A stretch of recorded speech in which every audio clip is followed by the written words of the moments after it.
I don't want to alarm anyone, but these days, the word dick can have a vulgar connotation.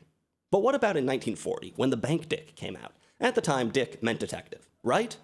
Right? Did it also mean something else? Unfortunately, nobody really knows where any words came from or when.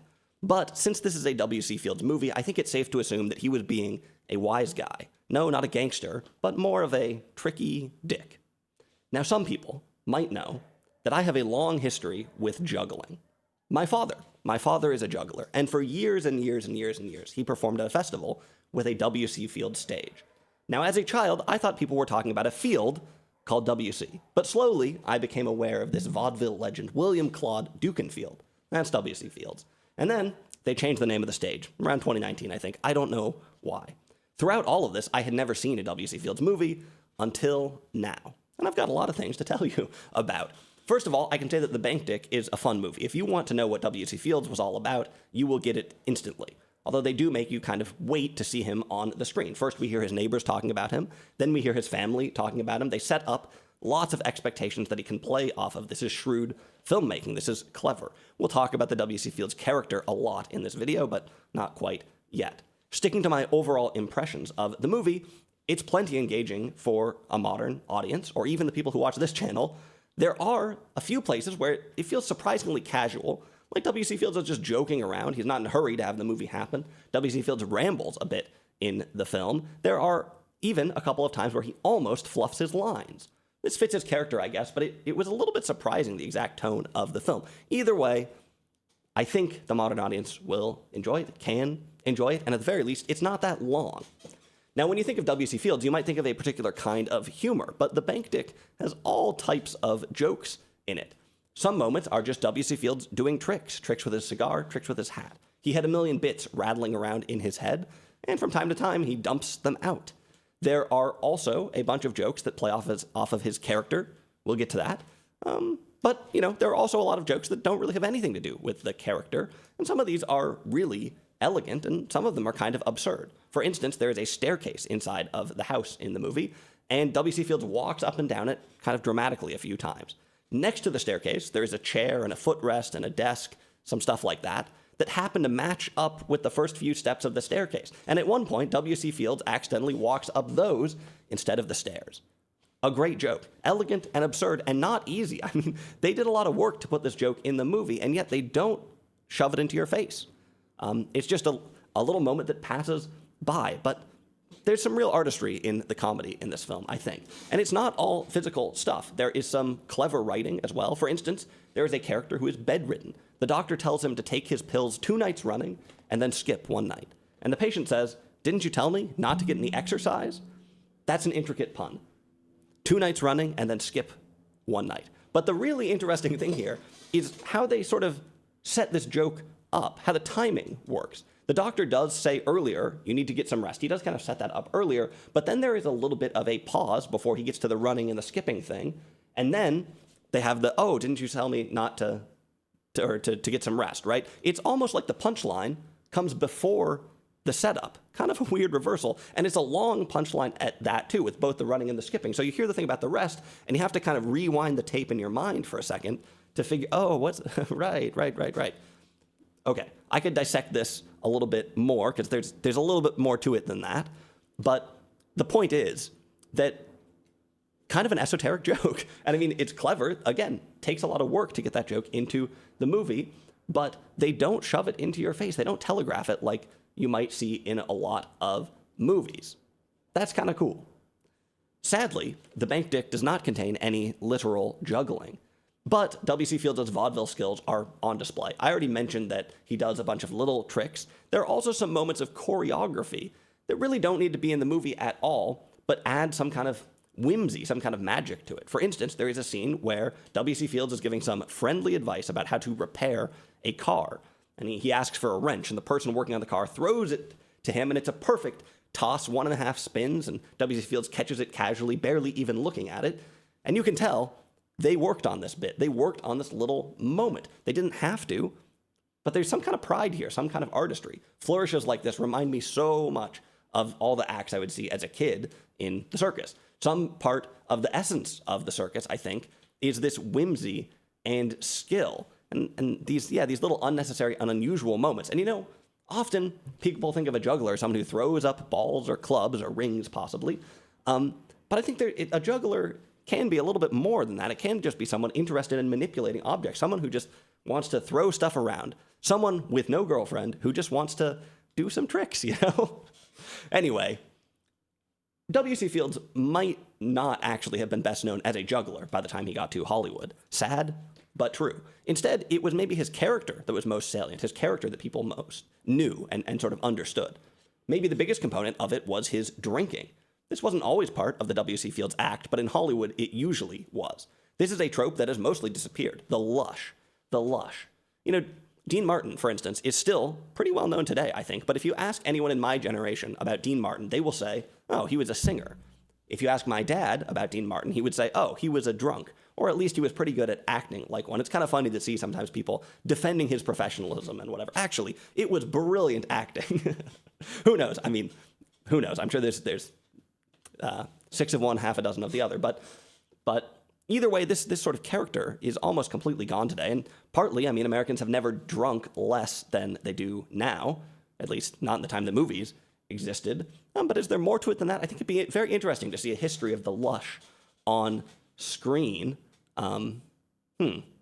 Anyway, W.C. Fields is also kind of a populist figure, kind of an everyman, like any old Tom, Dick, or Harry. In this movie, W.C. Fields plays Egbert Sousay, or is it Souse? This is one of the first jokes that we see in the movie. His neighbor's passing by his mailbox debating whether it is Sousay or Souse. This is a pretty clever, I don't think it's a very good joke, in truth, but it's a pretty good play on the high society and the gutter. Sousay, something refined, something foreign sounding, and Souse. We're already getting a pretty big hint as to part of the Fieldsian logic of this film. Now, Sousay doesn't like his family, doesn't like his mother-in-law, doesn't like his daughter.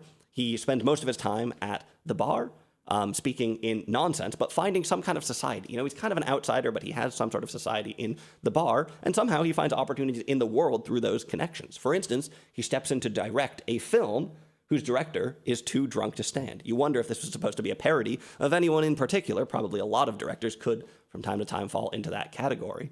This film segment is almost completely unrelated to the rest of the movie, and actually this movie has kind of an interesting, convoluted, almost Shaggy Dog-like plot structure that at first I was sort of skeptical of, but one thing that it does nicely is it has callbacks to it. So all these kind of weird branches go off a little bit and then don't seem to go anywhere, but you usually revisit them a little bit, and that is kind of fun. Anyway, the film club's subplot has a couple of nice details in it. For one, it accentuates the height difference between the leading man and the leading lady. Who cares? Well, hey, I thought it was interesting because usually classic Hollywood covers this up. Like, you don't have any sense, really, of how tall any classic actresses were, right? They were all kind of shot the same way in the soft light, and you wouldn't really know who was, like, extremely tall, would you? I don't know. Well, okay, but put it in the comments if you, but again, you wonder, is this a hint at anyone in particular? Maybe. In this film, it's very clear they really accentuate the tall actor and the short actress. Interesting. Okay, Sousay gets his opportunity to direct because he's sitting at the bar fabricating his Hollywood pedigree, talking about all the great people he's worked with and such. So there is some sort of society there, but it's sort of this, I don't know. W.C. Fields is a complicated figure in a lot of ways. I think there are some people that find the W.C. Fields character to be almost kind of affirming. Maybe it's a glimpse into the good old days, or maybe it's honest somehow, not polished like most Hollywood classic films. It's what men really want. It's what they really think, how they really feel about their families and things like this. Let's think about this. First of all, the W.C. Fields character is a bit of a stooge and a bit of a fool. Yes, he may find his way to success at the end of the day in kind of a strange play on the American dream, right? Because this is coyly anti-meritocratic, these scenarios, right? This guy sort of against all odds, lucking his way to the top. But he's not exactly the hero. In this movie, the biggest villain that we have is a bank examiner, a competent, upstanding citizen who, in most classic Hollywood films, would be the good guy. Actually, maybe a little bit too boring to be the good guy, but he'd be on the right side of things. So there's some kind of inversion happening here where Souse is Sousay, the gutter is the royalty or something like that. And it is anti-establishment in a way, and maybe it leans into some of the feelings in America at the time. It was not too long after, still kind of during the Great Depression and such. But I don't know. How seriously should we take this anti-establishment sentiment? Well, I don't know. Probably not too seriously, but Fields is kind of in tune with something, I think. And it actually reminds me a little bit of the drinking angle of it, too, because you wouldn't say that W.C. Fields is advocating for people to drink all the time, but he is sort of in tune with something a little bit there. It is comedic. Is it empathetic? I don't know. It's interesting. So Fields is in tune with something, but he's maybe not quite the talisman that you might expect. I don't think he's actually revealing much about the 1940s. Sousa doesn't dislike his wife more than any of the dicks in film noir films.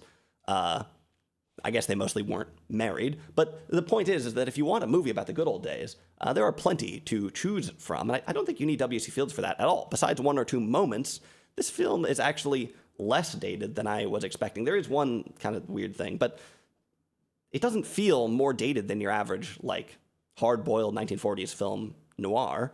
Maybe it's slightly more real in a way or something, although the W.C. Fields character is also sort of vaudevillian. I don't know. Kind of more complicated than I was expecting. As is the case with a lot of famous people, they have a pretty broad appeal. W.C. Fields is definitely potent, but it's hard to pin him down to one movement or one view on society, I think. Perhaps because nothing he ever did was particularly serious. Just two more things to talk about.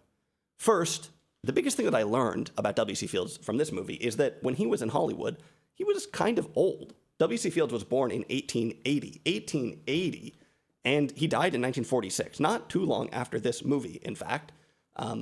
He is one of many performers who were perhaps at their peak on the vaudeville stages, a craft that has mostly slipped away from history, except when performers went on to adapt their acts for the screen or for the radio when they were older and maybe not quite as good.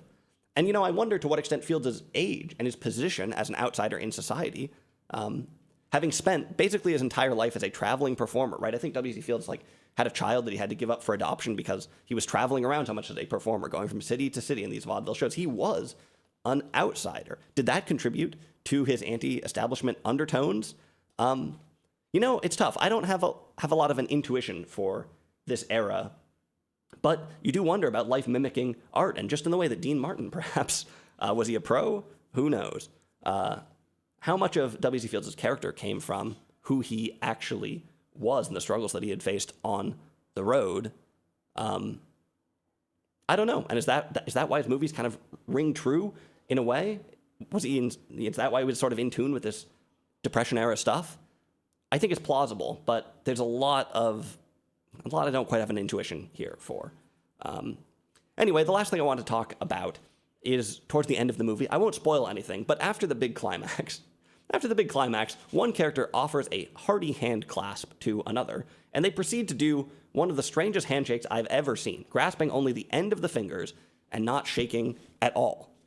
I don't know if this is some sort of joke. I don't know what's going on here. If you were alive in 1940, please let me know about the hearty hand clasp. Anyway, that's The Bank Dick. You'll get it. You'll get the W.C. Fields thing. It's a fun movie. It's enjoyable. But there is also some real absurdity and some real artistry here, and a glimpse at a great vaudevillian era, and a pretty big guy. So definitely worth checking out. Next week, we'll be back to the 1970s. I'm a little worried that the algorithm thinks I only make movies about the 1970s, or that the people watching this channel only want 1970s movies. Don't worry.